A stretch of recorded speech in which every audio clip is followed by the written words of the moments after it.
Let me take this moment to wholeheartedly congratulate each and every one of you today.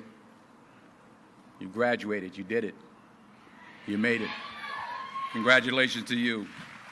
And you did it all by yourselves. Nobody helped you. No, that's not true. That's what I thought when I was young. I starting to really make it as an actor. I came in. I talked to my mother. I said, "Ma, did you think that this was going to happen? I'd be so big, and I'll be able to take care of everybody, and I can do this, and I can do that, and I can." She said, "Boy, stop it right there. Stop it right there. Stop it right there."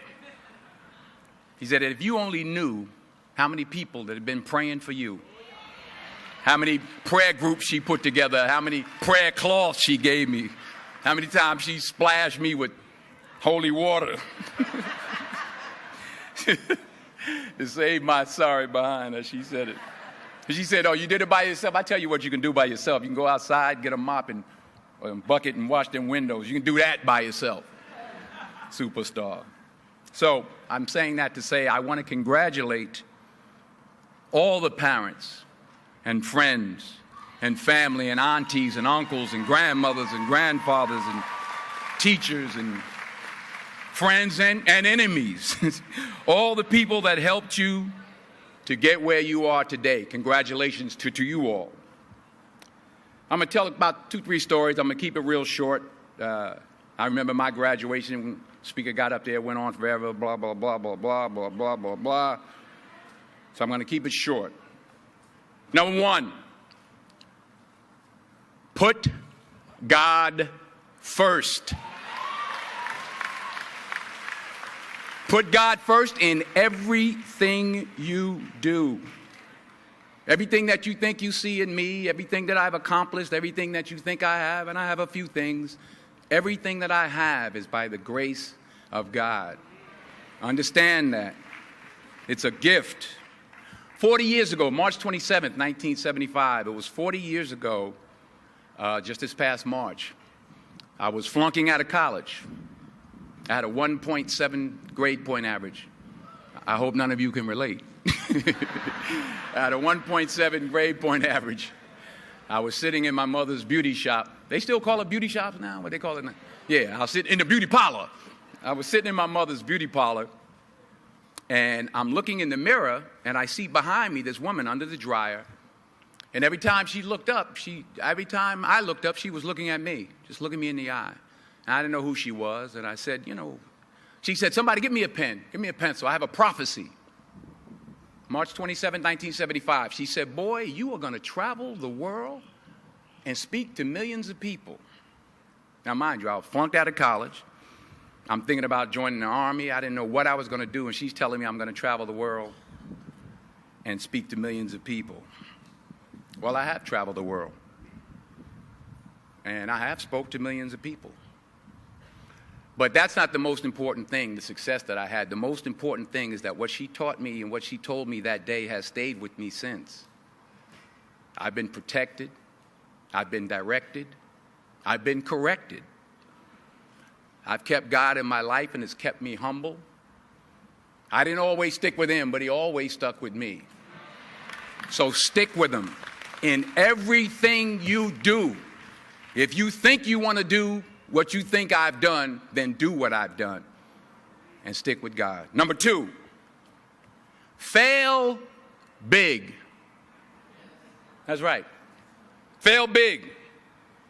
Today is the beginning of the rest of your life, and it can be very frightening. It's a new world out there. It's a mean world out there, and you only live once. So do what you feel passionate about. Take chances professionally. Don't be afraid to fail. There's an old IQ test, was 9 dots, and you had to draw 5 lines with a pencil within these 9 dots without lifting the pencil. The only way to do it was to go outside the box. So don't be afraid to go outside the box. Don't be afraid to think outside the box. Don't be afraid to fail big, to dream big. But remember, dreams without goals are just dreams. And they ultimately fuel disappointment. So have dreams, but have goals. Life goals, yearly goals, monthly goals, daily goals. I try to give myself a goal every day. Sometimes it's just to not curse somebody out. Simple goals, but have goals. And understand that to achieve these goals, you must apply discipline and consistency. In order to achieve your goals, you must apply discipline, which you have already done, and consistency every day, not just on Tuesday and miss a few days. You have to work at it every day. You have to plan every day. You've heard the saying, we don't plan to fail, we fail to plan. Hard work works. Working really hard is what successful people do.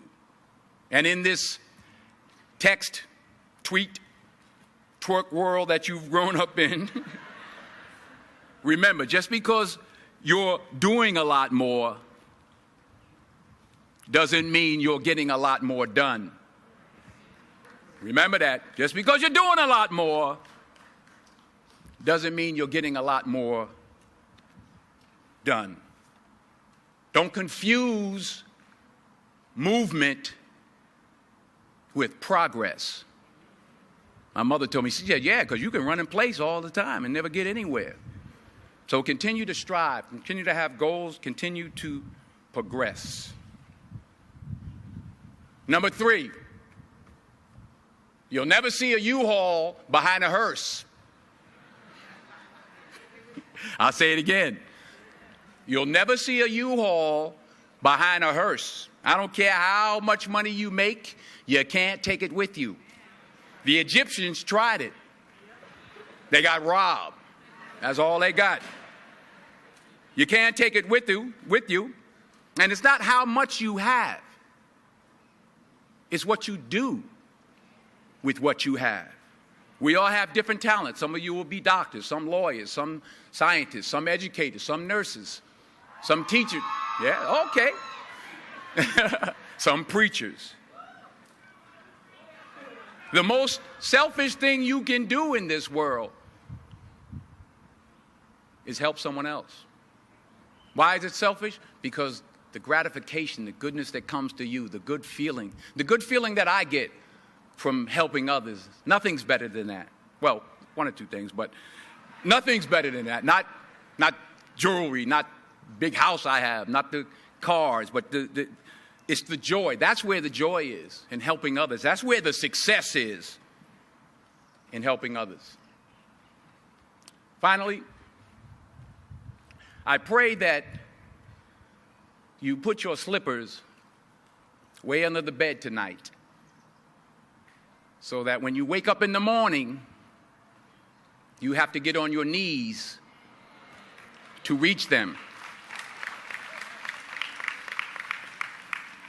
And while you're down there, say thank you for grace. Thank you for mercy. Thank you for understanding. Thank you for wisdom. Thank you for parents. Thank you for love. Thank you for kindness. Thank you for humility. Thank you for peace. Thank you for prosperity. Say thank you in advance for what's already yours. It's how I live my life. That's why I am, one of the reasons why I am today. Say thank you in advance for what is already yours. True desire in the heart for anything good is God's proof to you, sent beforehand to indicate that it's yours already. I'll say it again. True desire in the heart, that itch that you have, whatever it is you want to do, that thing that you want to do to help others and to grow and to make money, that desire, that itch, that's God's proof to you, sent beforehand already to indicate that it's yours. And anything you want good, you can have. So claim it. Work hard to get it. When you get it, reach back. Pull someone else up. each one, teach one. Don't just aspire to make a living. Aspire to make a difference. Thank you.